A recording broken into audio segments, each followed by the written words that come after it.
Very good morning. আমি doctor Partha মণ্ডল। আমি MD করছি geriatrics medicine medical college Kolkata থেকে। আজকে এই ভিডিওটা বানাচ্ছি কারণ হচ্ছে গিয়ে এই ঠান্ডা পড়ছে, ওয়েদার চেঞ্জ হচ্ছে এবং এই ওয়েদার চেঞ্জ হওয়া ঠান্ডা পড়ার জন্য আমার যে সমস্ত পেশেন্ট আছেন যারা মেনলি দ্য সিওপিডি এবং যাদের বারে বারে বছরে প্রায় এক দুবার কমিউনিটি অ্যাকোয়ার্ড নিউমোনিয়া হয়, সেই সমস্ত পেশেন্টের জন্য আমার বলা যে আপনারা কোনো রকমভাবে এই শীতের সময় বাইরে উইদাউট এনি প্রোটেকশান কিন্তু বেরোবেন না। যদি হচ্ছে গিয়ে কোনো রকমভাবে বাইরে কোনো প্রোগ্রাম কোনো কিছু অ্যাটেন্ড করতে যেতে হয়, তাহলে আপনারা প্রপার যেটা মাথায় জোড়ানো বা গায়ে নেওয়া সব কিছু করে তারপরেই কিন্তু বেরোবেন।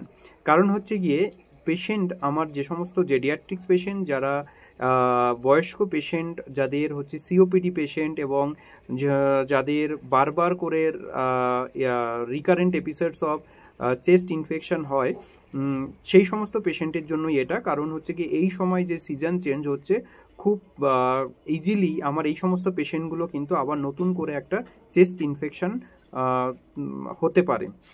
তো এই চেস্ট ইনফেকশনের থেকেই বাঁচার জন্য আমার বারবার করে বলা। এবং সেকেন্ড হচ্ছে গিয়ে আমাদের ইমিউনাইজেশন, যেটা ভ্যাকসিন, যে সমস্ত পেশেন্টরা রেগুলার বেসিস ইয়ারলি ভ্যাকসিন নিয়ে থাকেন, নিউমোকক্কাল ভ্যাকসিন অ্যান্ড হচ্ছে কি ইনফ্লুয়েঞ্জা ভ্যাকসিন, সেই সমস্ত পেশেন্টের ক্ষেত্রে বলবো যে আপনারা যে ভ্যাকসিন নিয়েছেন এটা নয় যে আপনাদের পরবর্তী সময়ে বা এই সময় যে নিউমোনিয়া আর হবে না, সেটা কিন্তু নয়। তবে হচ্ছে কি আপনাদের না হওয়ার চান্সটা অনেকটাই কম। কিন্তু আমার যে সমস্ত পেশেন্টরা এখনও পর্যন্ত ভ্যাকসিন নেননি, তাদের বলবো যে যত তাড়াতাড়ি সম্ভব আপনারা ভ্যাকসিনটা নিন। এবং যে ইনফ্লুয়েঞ্জা ভ্যাকসিন অ্যাকচুয়ালি এটা তো ইয়ারলি নিতে হয়, তো এবার অলরেডি স্টেইন আমাদের বেরিয়ে গেছে, তো এই ভ্যাকসিনটা নিয়ে আপনারা কমপ্লিট করুন। আর যে সমস্ত পেশেন্টের নিউমোকক্কাল ভ্যাকসিন, যেটা 5 ইয়ারলি নিতে হয়, অলরেডি একটা ফার্স্ট বছরে এবং তারপরেরটা 5 ইয়ারলি নিতে হয়। যদি নেওয়ার দরকার হয় কোনো রকমভাবে লেট না করে কিন্তু নিয়ে ফেলুন। এবং এই ঠান্ডা পড়ছে বা ওয়েদার চেঞ্জ হচ্ছে, কোনো রকমভাবে ঠান্ডা জিনিস খাওয়ার চেষ্টা কিন্তু করবেন না। কারণ হচ্ছে গিয়ে ঠান্ডা জিনিস খেলে কিন্তু খুব সহজেই ইমিউনিটি ডাউন পেশেন্টরা খুব সহজেই কিন্তু আমাদের আবার কমিউনিটি অ্যাকোয়ার্ড নিউমোনিয়া বা হচ্ছে গিয়ে যে কোনো কমন কোল্ড খুব তাড়াতাড়ি অ্যাটাক করে নিতে পারে।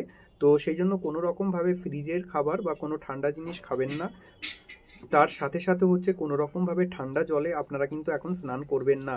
এবং হচ্ছে গিয়ে সেটা হালকা উষ্ণ গরম জল করে নিন, এবং দিনের যখনই স্নান করবেন না কেন, হালকা উষ্ণ গরম জল করে স্নান করাটা সব থেকে বেশি ভালো। এবং হচ্ছে গিয়ে তার সাথে সাথে আবার বলছি, বাইরে যখন বেরোবেন, এখন যে হাওয়াটা বইছে ঠান্ডা হাওয়া, এটা কিন্তু বয়স্ক পেশেন্টের ক্ষেত্রে খুবই হচ্ছে গিয়ে খুব একটা ভালো কিছু নয়। তো যাতে, কারণ এই হাওয়া গায়ে লাগলেই খুব ইজিলি পেশেন্টের ঠান্ডা লেগে যাবে, এবং ঠান্ডা লেগে যাওয়া মানেই তার বুকে আবার সেই ইনফেকশন মানে কফ জমে যাবে, এবং হচ্ছে সেগুলো তিনি সব কিছু বাইরে বের করতে পারবেন না। তারপরেই হচ্ছে পেশেন্টকে কিন্তু আবার ভর্তি করতে হবে এমার্জেন্সিতে, এবং হচ্ছে কি আবার সেই সিসিউতে আইসিউতে পেশেন্টকে ভর্তি করতে হবে।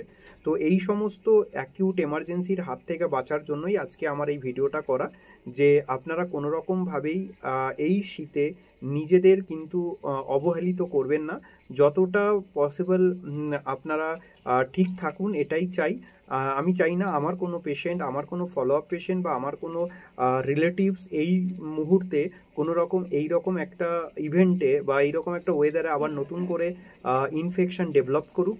কারণ হচ্ছে গিয়ে এত জেডিয়াট্রিক্স পেশেন্ট আমাদের দেখতে হয়, তো geriatrics patient immuno suppress patient, তাদের ক্ষেত্রে যে চেস্ট ইনফেকশন যে কতটা ভয়ানক, সেটা আমাদের প্রতিটা মুহূর্তেই দেখতে হয়। তাই বারবার করে এই ভিডিওটা আমার করা বা ভিডিওর মাধ্যমে বলা যে কথাগুলো বললাম আপনারা সেগুলো একটু মেনে চলবেন, তাহলেই আপনারা সুস্থ থাকবেন।